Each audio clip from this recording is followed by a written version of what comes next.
Assalamu alaikum everyone, welcome to my channel Microbiology with Huria Khan. So today my lecture topic is laboratory methods specimen for investigation. So आज जो हम topic पढ़ने जा रहे हैं वो है लैब के हवाले से कि हम जब भी कोई भी स्पेसिमेन कलेक्ट करते हैं तो उसकी किस तरह से हम इन्वेस्टिगेशन करते हैं। तो अगर हम स्पेसिमेन की बात करें तो हम माइक्रोबायोलॉजी में स्पेसिमेन हमारा बैक्टीरिया हो सकता है, डिफरेंट बैक्टीरियल स्पीशीज़ हो सकती हैं या फिर दूसरे सैंपल्स हो सकते हैं जो कि या तो पस से हम उसको डायग्नोस कर रहे हों या यूरिन से कर रहे हों, ब्लड से कर रहे हों या फिर कोई भी हम फ्लूइड को मैं देख रहे हूँ कि इसमें कौन से बैक्टीरिया हैं। तो ये सारी चीज़ें हम इन्वेस्टिगेशन में आती हैं जब हम लैब में इन माइक्रो ऑर्गेनिज़म की इन्वेस्टिगेशन करते हैं। तो इस सबसे पहले मैंने ये नोट्स इसीलिए बनाए हैं ताकि इजीली आपको हर टॉपिक एक इजी वे में समझ आ जाए और हर टॉपिक की एक अपनी अपनी मतलब बहुत सारे स्टूडेंट्स मुझे कंप्लेंट करते हैं कि टॉपिक्स बहुत ज़्यादा बड़े होते हैं, हमसे नहीं पढ़े जाते, तो अगर उसको समराइज़ कर दिया जाए तो वो टॉपिक हमारे लिए इजी हो जाएंगे। तो इसी वजह से ये मैं लेक्चर बना रही हूँ ताकि आप इजीली इसको समझ सकें और आपको इतना ज़्यादा पढ़ना भी ना पड़े। तो without wasting time let's get started. So bacterial disease is diagnosed principally by the culture and subsequent identification of the organism responsible. The main technique involved in the laboratory diagnosis of bacterial diseases. ये मैं पहले ही आपको बता चुकी हूँ कि जितनी भी बैक्टीरियल डिजीज़ हैं उनकी डायग्नोसिस के लिए हमने डिफरेंट की पॉइंट्स यहाँ पर रखे हैं और उसमें जो सबसे पहला पॉइंट है वो है माइक्रोस्कोपी। दूसरा है culture, bacteria identification, test of anti microbial drug, serology, molecular methods.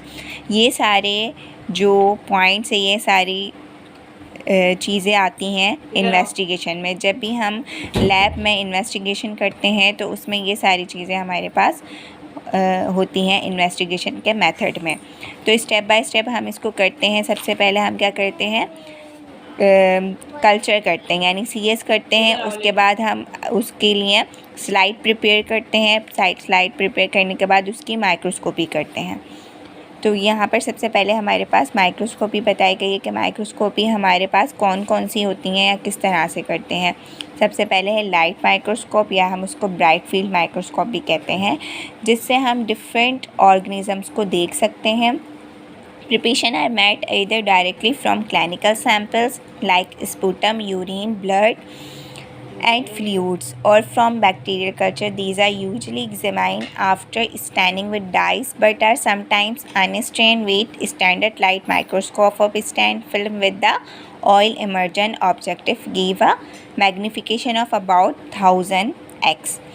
अब इसमें यही चीज़ मैंने सारी चीज़ें मेंशन की हैं कि हम उसको किसी भी बैक्टीरिया को ऑयल इमर्जन से देखते हैं। जब हम स्लाइड बना लेते हैं और माइक्रोस्कोप के स्टेज पर उसको रखते हैं, जैसी उसके ऊपर लाइट पड़ती है और वो हमें ऑब्जेक्ट नज़र आने लग जाता है, लेकिन हमें उससे पहले हम उसको फोकस करने के लिए ऑयल इमर्जन डालते हैं जिससे हमें वो स्पीशी क्लियरली नज़र आने लग जाती है। अब वो स्पीशी स्पूटम में हो, यूरिन में हो, ब्लड में हो, किसी से भी हमने उसको जो है लिया हो तो वो हमें नज़र आ जाएगी। उसके बाद है fluorescent microscope. This uses ultra violet light. इसमें अल्ट्रा वायलेट लाइट यूज़ होती है। बैक्टीरिया और सेल्स स्टैन विथ ओरामाइन। हम जब भी फ्लोरेसेंट माइक्रोस्कोपी करेंगे तो हम उसमें एक डाई यूज़ करते हैं जिसका नाम है ओरामाइन। ओरामाइन डाई हम यूज़ कर रहे होते हैं फ्लोरेसेंट माइक्रोस्कोप में, जो कि क्या करती है, वेवलेंथ को क्लियर करके और विजिबल कर देती है और जिसकी वजह से हमें वो ऑब्जेक्ट ब्राइट कलर का नज़र आता है और जो बैकग्राउंड होता है वो डार्क हो जाता है और वो ऑब्जेक्ट फोकस हो जाता है। उसके बाद हमारी सबसे ज़्यादा इम्पॉर्टेंट स्टैनिंग आती है कि हम स्टैनिंग किस तरह करते हैं, स्टैनिंग का प्रोसीजर क्या होता है। तो ये स्टैनिंग प्रोसीजर मैं आपको अपनी नेक्स्ट वीडियो में बताऊंगी। Thanks for watching. अल्लाह हाफिज़। हम स्टेप बाय स्टेप ये सारे मेथड्स को डिस्कस करेंगे।